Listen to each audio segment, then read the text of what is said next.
ये है मेरी सैलरी स्लिप।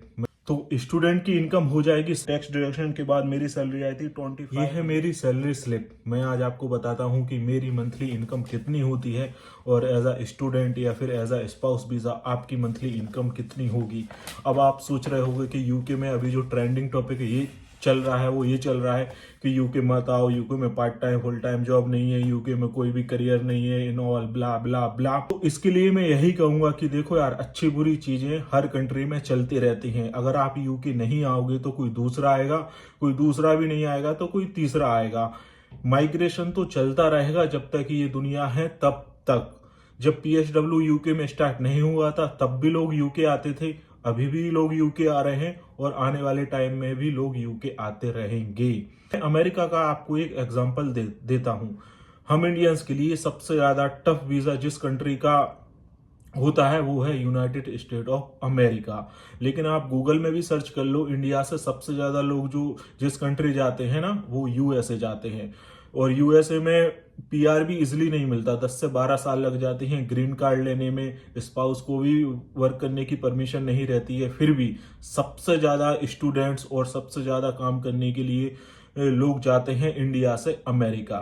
तो बाकी आपके ऊपर डिपेंड करता है कि इस चीज को आप पॉजिटिव वे में लेते हैं या नेगेटिव वे में लेते हैं, क्योंकि आपकी लाइफ है, आपका डिसीजन है। मेरा काम है बताना कि एज ऑन एक्चुअल में कितनी इनकम होती है, तो वो मैं बताता हूँ और मेरी इनकम भी मैं आपको बताता हूँ इस वीडियो में। हो सकता है मेरे को थोड़े बहुत गाली खानी पड़ेंगी अपने घर वालों से, क्योंकि मैं अपनी सैलरी स्लिप बताने वाला हूँ। घर वालों ने बोला था कि सैलरी स्लिप कभी भी मत बताना अपनी, लेकिन थोड़ी बहुत गाली खा लेंगे।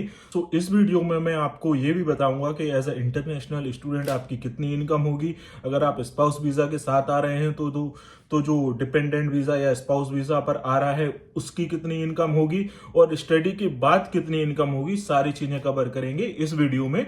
सो without any wasting more time करते हैं वीडियो स्टार्ट।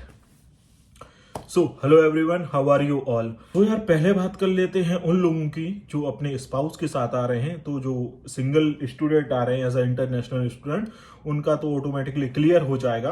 तो देखो यार, अगर आप अपने स्पाउस के साथ आ रहे हो तो आपको पता ही है कि आपको 20 आवर्स पर वीक काम करने की परमिशन है और स्पाउस को रहती है फुल टाइम वर्क परमिशन।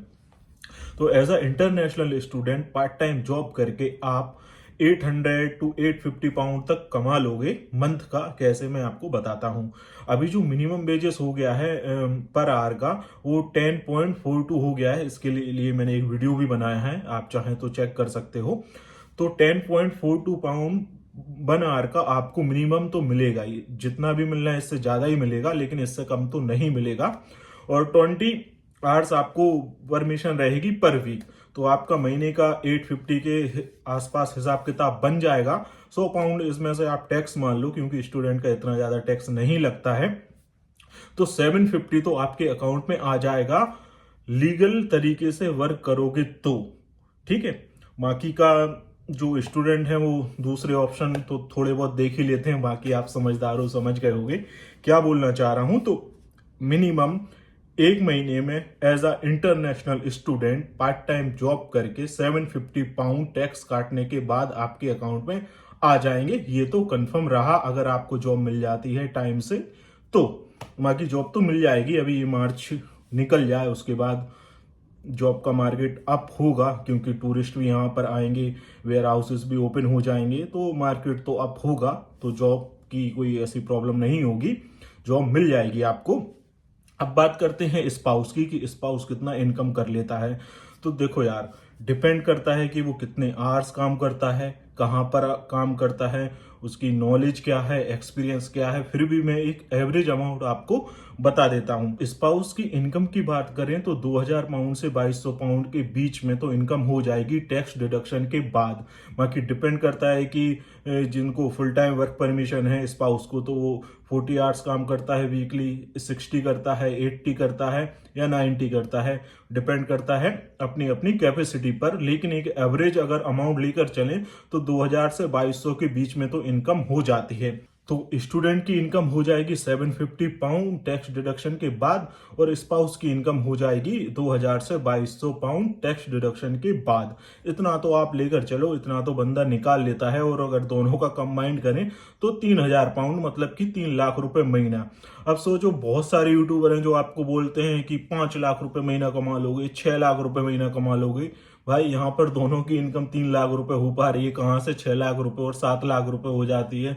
पता नहीं कौन से कैलकुलेशन से बताते हैं। अब दो लोगों की मिला के 3000 हो रही है यार। और बाकी तो ठीक है। तो ये है सीन मंथली इनकम का। और स्टडी के बाद ये इनकम जस्ट डबल मान लो, क्योंकि जो स्टूडेंट है उसको भी फुल टाइम वर्क परमिशन रहेगी।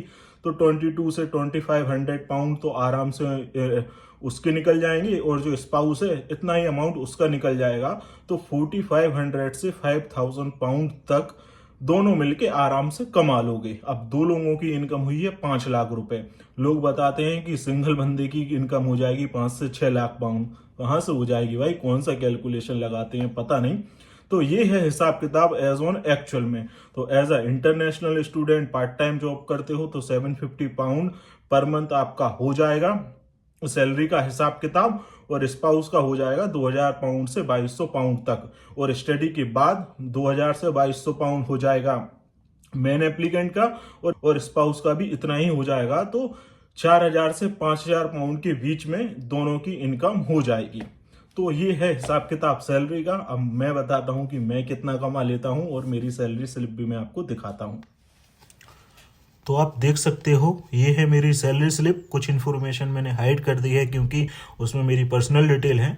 मेरी जो मंथली इनकम है वो ये रही आपके सामने। आप सोच रहे हो कि भाई आपकी सैलरी तो 3500 बन गई है, और जो टैक्स डिडक्शन के बाद मेरी सैलरी आई थी 2500 पाउंड आई थी, और मैं आपको 2000 पाउंड ही बता रहा हूँ।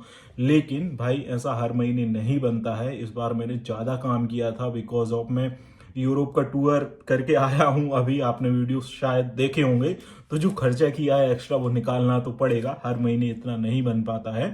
अब 3500 पाउंड, अब 3500 पाउंड मेरी जो इनकम हुई थी, इसमें से इन्होंने 911 पाउंड मतलब 90,000 रुपए तो टैक्स ही काट लिया एक महीने का। तो टैक्स डिडक्शन बहुत ज्यादा होता है।